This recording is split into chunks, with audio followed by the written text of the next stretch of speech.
करता हूं इस पर चर्चा में। बहुत ही जाने माने धर्मगुरु हैं रावत जी, बहुत शुक्रिया हमें समय देने के लिए। तो धन्यवाद। बताइए, आज का जो स्वांग कह लीजिए, प्रहसन कह लीजिए, नाटक कह लीजिए, ड्रामा कह लीजिए, क्या ये वाकई में चढ़ावा चोरी के लिए है, या फिर अब भगवान का राजनीतिक इस्तेमाल इन राजनीतिक पार्टियों की एक आदत हो गई जिसमें सभी शामिल हैं?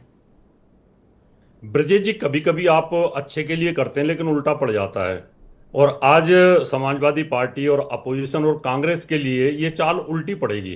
इन्होंने आज पूरा जो हिंदू धर्म है उसको कहीं ना कहीं टॉर्चर किया है।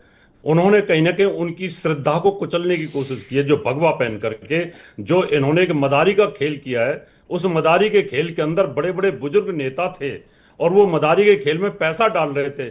इनको ये शर्म नहीं आई थी कि भैया आपने भगवा पहन रखा है, और भगवा सनातन धर्म की शान है, सनातन धर्म की श्रद्धा है।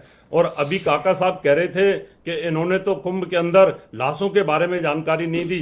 भाई, आपने जब गोली चलवाई थी कार सेवकों पर, उस समय आपने जानकारी दी?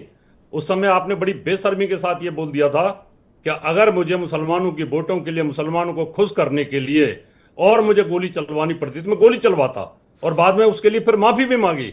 यानी आप अपनी वोटों की राजनीति के लिए इतने गिर सकते हो कि आप सनातन धर्म का अपमान कर सकते हो, भगवा का अपमान कर सकते हो। आपको वो जो मदारी का खेल आज आपने किया ना, वो आपको उल्टा पड़ेगा। और अगर यही भारतीय जनता पार्टी ने या दिनेश प्रताप जी ने इसी बात को हाईजैक कर लिया कि इन्होंने सनातन धर्म के साथ देखिए किस प्रकार से किया है। यानी जब संसद पे अटैक हुआ था उस समय नहीं कर सकते थे पप्पू यादव, या उस समय कांग्रेस नहीं कर सकती थी। इस बातों को नुक्कड़ नाटक कर लो, मदारी का खेल कर लो। भाई, संसद पे हुआ है, मुसलमानों के खिलाफ करके दिखा देता ना एक बार। जम्मू कश्मीर जब ब्राह्मणों के विहीन कर दिया, हिंदू विहीन कर दिया, उस समय भी ये मदारी का खेल कर लेते एक बार, तब आपकी हिम्मत नहीं हुई। तो आप लोग सनातन धर्म को इजी टारगेट करते हो। मौलाना जर्जिस के खिलाफ एक शब्द बोलने की आपके अंदर हिम्मत नहीं है कि वो किस प्रकार से सनातन धर्म के खिलाफ बोल रहा है। और अगर एक कहीं नूपुर कुछ बोल दे तो सर तन से जुदा की बात हो जाती है। निर्दोष कन्हैया लाल को मार दिया जाता है, कमलेश तिवारी को मार दिया जाता है, और अमरावती के उमेश कोले को मार दिया जाता है। तो आपकी जो स्थिति है सब पता है, पूरा पता है कि आप कितने सनातन के हो। आपके बारे में यह भी पता है, करपाती महाराज ने जब गौ हत्या आंदोलन जो चल रहा था उस समय, और इंदिरा गांधी से कहा था कि आप गौ हत्या बंद कर दीजिए, और किस प्रकार से आपने वहां पर गोलियां चलाई थी वो कोई भूल नहीं सकता। तो ना मुलायम सिंह जी को कोई मैं एक दो सवाल करना चाहता हूं जी। आपका गुस्सा सिलेक्टिव है जी। जब ये काम बीजेपी या दूसरे उनके से जुड़े संगठन करते हैं, तब आपके पास इन आलोचना के शब्द कहां होते हैं? आप बताइए कोई भी एक ऐसा हनुमान जी को नचाया गया नितिन नवीन के मार्च यात्रा में।